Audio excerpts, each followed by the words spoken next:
વિસ્તારની વાત કરીએ તો એને એક જ નજરિયાથી જોવામાં આવે કે ટ્રાઇબલ વિસ્તાર છે અને આદિવાસી વિસ્તારની સમસ્યા ઉપર જ પ્રાથમિકતા છે.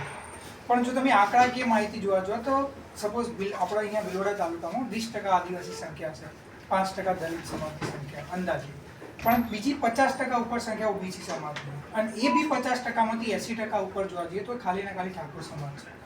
હવે જ્યારે અત્યારે હાલ આજની તારીખમાં ગુજરાતના અંદર ઓબીસી અનામતની વાત કરીએ, બધી અનામતની, તો જે 14% આદિવાસી સમાજને અનામત આપવામાં આવે છે તો 14%માં ઓબીસી આદિવાસી સમાજના લોકો જ નોકરીએ લાગે છે. એ જ રીતે 7% અનામત આપવામાં આવે છે દલિત સમાજને, તો એમાં 7% એ દલિત સમાજના લોકો લાગે છે.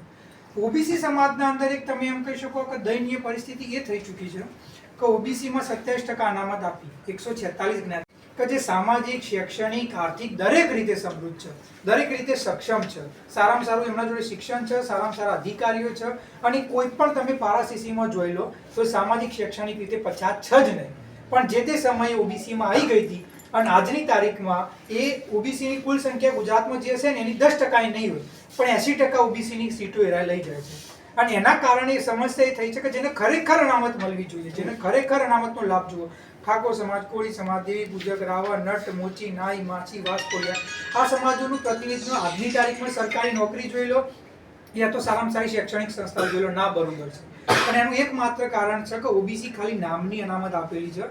સમૃદ્ધ જ્ઞાતિઓ ઓબીસીમાં આવીને મોટા ભાગે લાભ લઈ જાય છે. એટલે અમે અહીંયા આગળ જે 1992માં માનનીય સુપ્રીમ કોર્ટે ઇન્દિરા શાહની કેસમાં જજમેન્ટ આપ્યું હતું કે ઓબીસીમાં દરેક જ્ઞાતિ સરખી ના હોય અને એટલા માટે ઓબીસી અનામતમાં વર્ગીકરણ થવું જોઈએ. તો એ જ રજૂઆત અમે અહીંયા આગળ ગુજરાત સરકારમાં કરી રહ્યા છીએ. જો માનનીય સુપ્રીમ કોર્ટે માન્ય રાખ્યું હોય, સંવિધાનિક હોય, કાયદાકીય રીતે સાચું હોય અને ભારતના 11 રાજ્યમાં ઓબીસી અનામત વર્ગીકરણ અમલમાં હોય, એમાં ભાજપની વાત કરીએ તો બિહાર, મહારાષ્ટ્ર, રાજસ્થાન, મધ્યપ્રદેશ, આંધ્રપ્રદેશ, અને કોંગ્રેસની વાત કરીએ તો તેલંગાના, કર્ણાટક, તો શું ગુજરાત ભારતનો ભાગ નથી?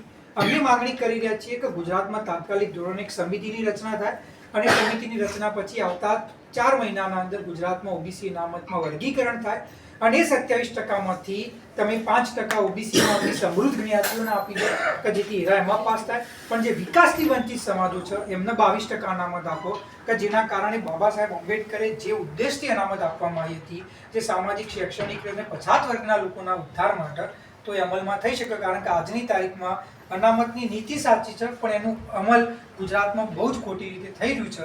અને જે ગુજરાત સરકારનો નાનો છે સૌકા સાથ સૌકા વિકાસ, સર્વાંગી વિકાસ, એ કોઈ જગ્યાએ જોવા નથી મળી રહ્યું. કારણ કે અમુક જ્ઞાતિના લોકો ડેપ્યુટી કલેક્ટર, ડીવાયએસપી બની ગયા કર્મબબ્બી, અને બીજી બાજુ આખા ગામડામાં કોન્સ્ટેબલ નથી. તો એનું કારણ છે અનામતની નીતિમાં અનિયમિતતાઓ, અને એટલા માટે ઓબીસી અનામતમાં વર્ગીકરણ થાય. પણ તમે આ અમારી રજૂઆતના આગળના હોદ્દેદારો સુધી પહોંચાડો અને સરકાર આના પર નિર્ણય લે એવી તમને રજૂઆત કરવા આવ્યા છીએ.